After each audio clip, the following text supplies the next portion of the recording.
Greetings, everyone. This is Rock and Roll Spot Convention with the Witty Comic Roundup. We've made it through, well, the vast majority of these books. Now it's out of the home stretch. Kicking things off, we've got Star Wars Darth Vader, number 35. Where we left off after the opening of the Fermata cage, Force users across the galaxy are having trouble with using the Force, especially Darth Vader, who is having trouble is flat out controlling his Force abilities. After a run-in with some rebels on a planet that Sabe had left him on, Vader has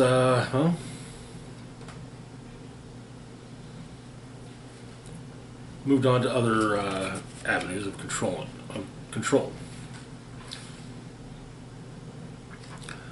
On the Executor, Admiral Piet is talking with the Emperor about what has recently occurred, and Sub Administrator Spy Moore, who does possess a connection to the Force, is also dealing with problems relating to the opening of the Fermata cage. The Emperor places his Vizier Masameda with finding Vader. With Ameda saying he'll send rescue ships, though the Emperor states he didn't say anything about rescue ships or about rescue. So.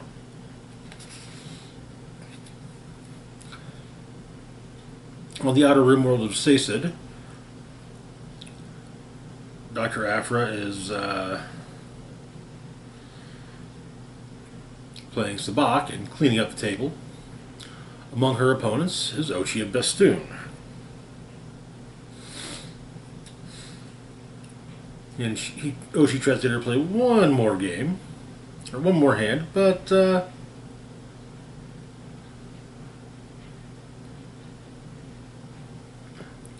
device on her wrist goes off, and after it runs, is promptly knocked out by Vader. Though it is pointed out that Vader could have killed her, but he didn't. There's a reason. And so, and Aphra points out the things she's done to help him. Of course, also not the ways those things turned out poorly, but you know. But the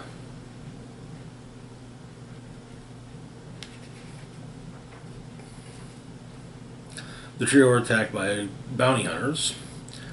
Vader uses the Force to stop them, and Aphra sees just how uncontrollable his Force abilities are at the moment.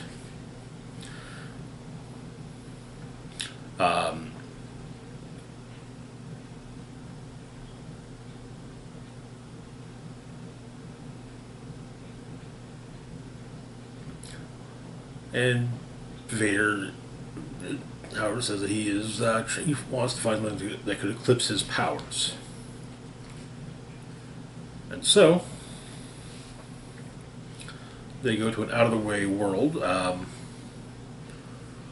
When Aphra goes to tell him about what's happened, about the fact they've arrived, however, Vader's meditating, and she ends up seeing some of the things that were her meditations. Luke, Sabe.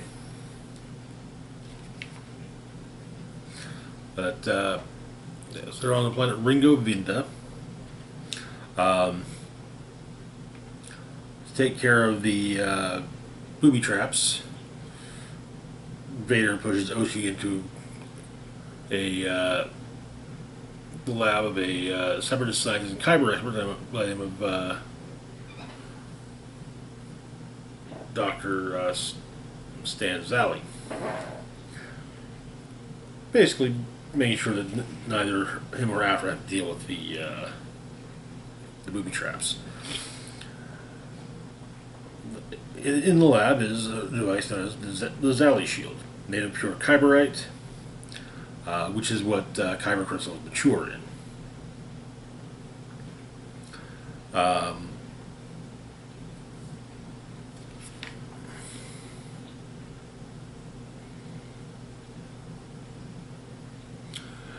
After points out it's not a power dampener. He won't get back whatever he call whatever the force equivalent of fine motor skills, but you can aim. Though she set it up so that it doesn't, so that she can't be targeted with it.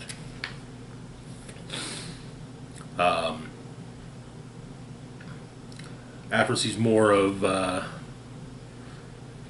visions and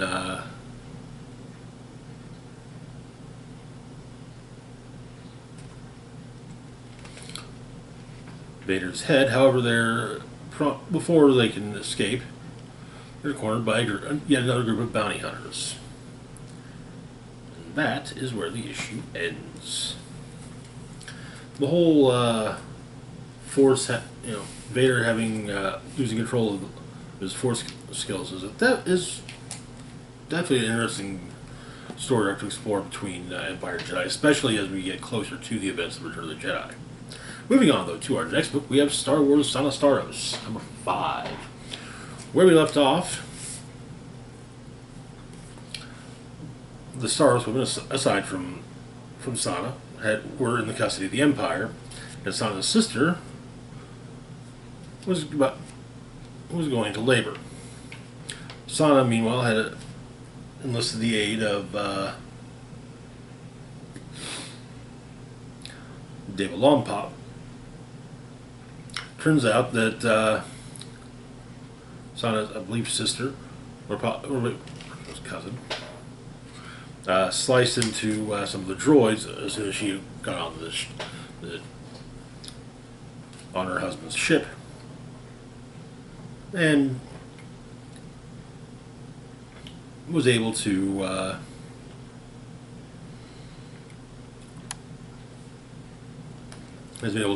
basically take down most of the ship's complement. Sana and Deva are headed in with a, but before they do, they await the arrival of an ally of Deva's, Jan.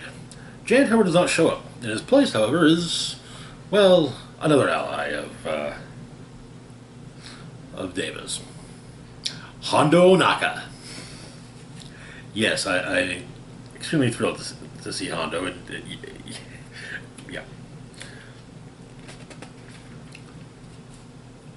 Hondo and Sana attack the cruiser, dealing with the ties that it lets off. Sana uses an ion cannon on them. Not sadly, while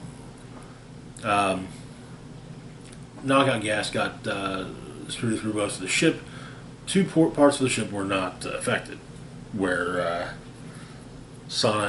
where Sana's family is, and the command suite. Deva's allies are pinned down. Deva goes to help them, while Sana goes to be with her family as her nieces are born.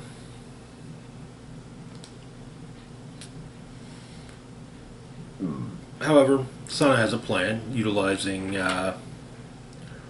Chadrafan Opera. It manages to take down most of the troopers. It's as it's stated, it's beautiful but agonizing in small spaces, like the comm speaker inside of a stormtrooper's helmet. But Sana's brother is on the ship. She shoots him in the arm, and they talk a bit. Sana returns to her family and is given a holo recording from by Deva, which Sana promptly looks at and then promptly destroys.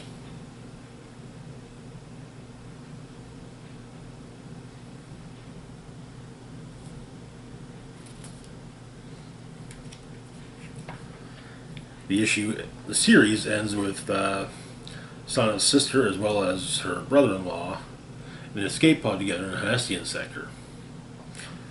The brother-in-law stating that the Starros clan will rue the day they cross the Empire. It was a fun little series, and I really did get a kick out of seeing Hondo in this issue. I've recently been watching, made a watch through the entire Clone Wars, and have started on Rebels, and so I've become rather fond of Hondo. Moving on, though, to our next book, we've got Cosmic Ghost Rider number 4. Where we left off, the two Cosmic Ghost Riders had collapsed. With after Valkyrie stated that they appeared to that they were hypothesized they were linked. We'll open the flashback to a month ago. A couple of smugglers are attacked by Cosmic Ghost Rider. They're trying to fly their ship into a black hole. Frank takes care of the smugglers, and the ship ends up in the Singularity.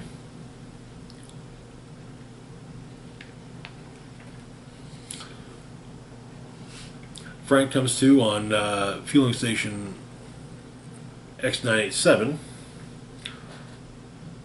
With the other Cosmic Ghost Rider right by him, and the theory is now that one is aspects of who Frank is, but incomplete because. But the other one, the other Cosmic Ghost Rider wakes up, attacks Frank, and the two of them end up. While Valkyrie tries to calm down the other one, no. Frank bum rushes him out into space. Monarch watches as the two duke it out. And takes the one in white, while energy surge opens up, sucking in Frank and depositing him on a nearly abandoned world. Nearly abandoned as it's full of additional Cosmic Ghost Riders. And that is where the issue ends. Okay. That's not how not something I was expecting. But otherwise, interesting issue. I'm enjoying Jane Foster's presence in the book. Moving on though to our next book, we've got Batman Incorporated number 9. Where we left off, while investigating Joker Incorporated, Ghostmaker and Al Gaucho ended up face to face with, well, the real deal, who began to explain his plan while the others were following leads.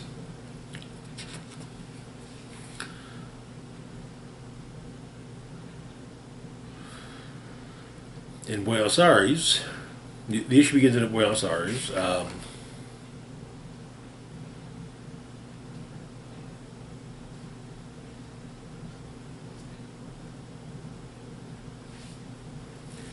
With Tap Dance Man holding a bank full of people hostage. Joker calls and basically just as a means of demonstrating the failsafe within each of them. A gas bomb which kills everyone within a 1-block radius, including the Joker. Oh, the member of Joker Inc. However, in order to prevent these from going off, Batman Incorporated is going to have to kill the members of Joker Incorporated. He explained that if they try to remove the hostages, trigger goes boom. Try to arrest or otherwise detain the members of Joker Incorporated, kapow. Spend more than 1 hour from the time the trigger is activated trying to come up with some other plan to save them and the hostages. Kablooey.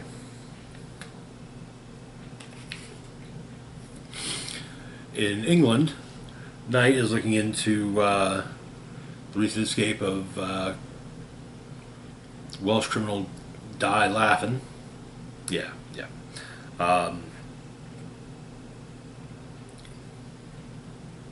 But Grey Wolf finds something in her hideout that may, though it seems that someone managed to get a secret file in there.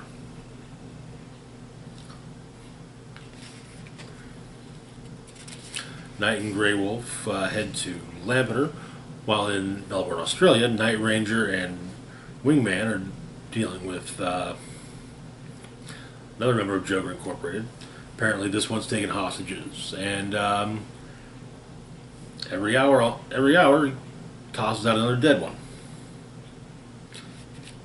Five officers were sent in, and their corpses were probably tossed out. Night Runner's dealing with Charles de Gaulle.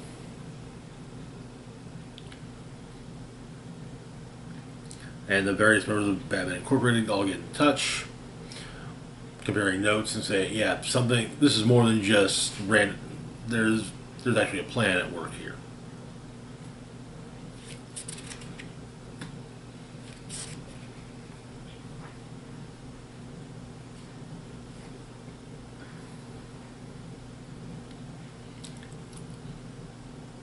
And Ghostmaker manages to get in touch with all of them and tell them what.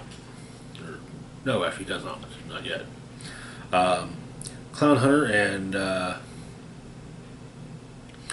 Jiro are going after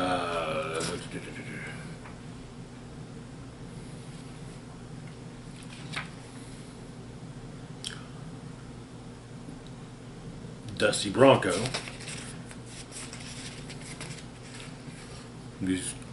Of course, Bronco's taking a hostage, and well, when Clown Hunter and Jiro catch up with him, well, the hostage no longer has a purpose. So, well, yeah.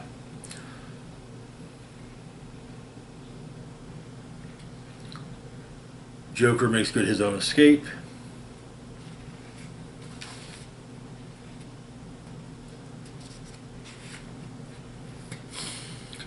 And in Lampeter, Wales, Knight and Grey Wolf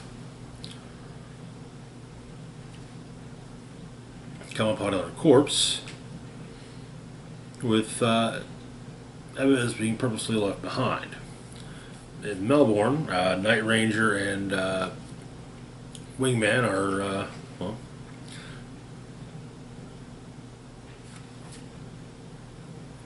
dealing with their own problem.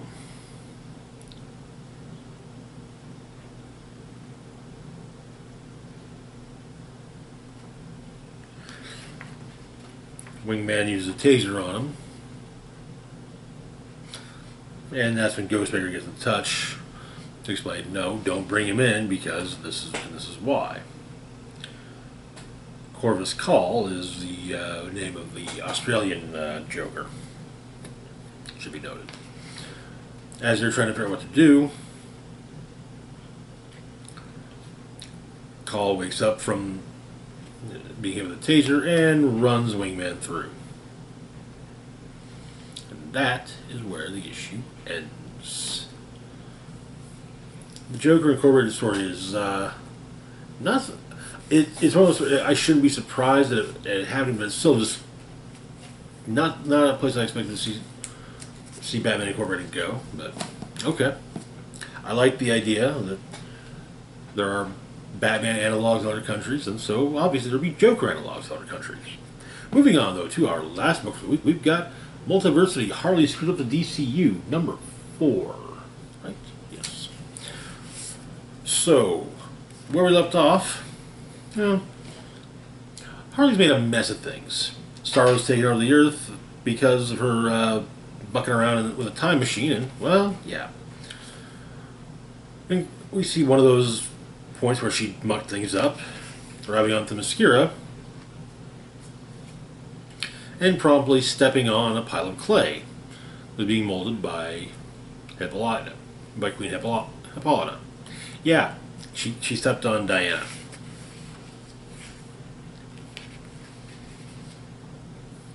And so Diana wasn't around to stop Starro from, taking over the world, and also made the Themyscira easier to take over.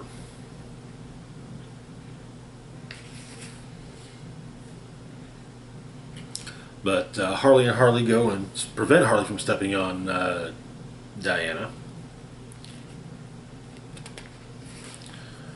But they kind of startle the Amazons, and, well, spears and swords get pointed at them. And however, the Starros Suicide Squad shows up, and, well, yeah. They deal with the Amazons while Harley and Harley escape. The Harley from the Starro timeline claims that she has she read the manual for the time machine,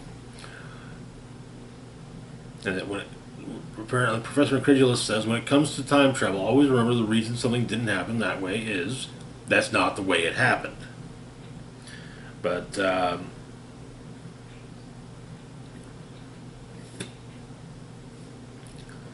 original Harley, Starro Harley basically states that original Harley isn't exactly a good time traveling sidekick like Sherman or Al or George Carlin. Which I gotta say, nice nod to Quantum Leap. But they've gotta fix Aquaman's origin. Apparently, Aquaman never met Mira because, well, he was getting freaky with Harley. And apparently, Tom Curry was quite the freak. So Harley and Harley arrive in the past, but before they can fix things, they find Tom Curry dead. So now they're trying to figure out, okay, how the hell does Starro know when to go? They have a means of tracking Harley through time. And so Harley figures, well, where are they going next? More than likely, Gotham. After all, about half of the Starro Suicide Squad are Bat villains, so their next target is Batman. And that is where the issue ends. This book is as always, just an absolute delight to read. Fun time travel screw-ups. So yeah. Anyways, that is going to do it for now. First and foremost, big thank you and a huge shout out to Patreon patrons and Lee. Thank you so very much for your support. As always, feel free to like, share, and subscribe. Links to my Facebook, Twitter, Patreon, and PayPal can be found in the description box down below. This is Rock and Roll Spock signing off, saying, live long and rock hard.